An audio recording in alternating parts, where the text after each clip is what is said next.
عارف، اكتشفت لك شغلة مهمة كتير كتير كتير. اكتشفت لك انه الديمقراطية وحرية ابداء الرأي واحترام الرأي الاخر هدول مسائل جوهرية للتقدم والتطور والازدهار. بعدين شوف يا اخي، شوف هالدول المتطورة والمتحضرة يعني كيف هيك عايشين تحت كنف الديمقراطية واحترام الرأي الاخر.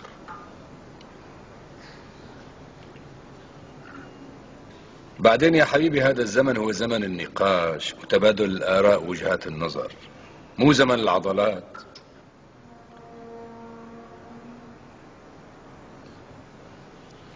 يا سيدي مثل ما عم اقول لك، الديمقراطية واحترام الرأي الآخر هن أساس الحضارة والتطور. أبدا هاي القصة ما في اتنين بيحكوا فيها. بس لك لا بس ولا شيء، لا تقل لي. الديمقراطية واحترام الرأي الآخر هدول الشغلتين اللي بيساوي المجتمع متين ومتماسك وقوي وصالح. قصدي انا. لك شو قصدك وما قصدك؟ شو قصدك؟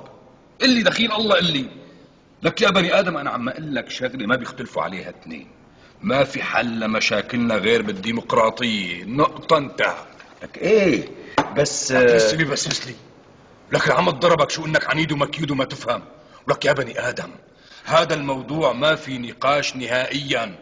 الشغلة حط حلقة بأذانك ولا تناقش بتاتا. ما في حل لمشاكلنا غير بالديمقراطية واحترام الرأي الآخر.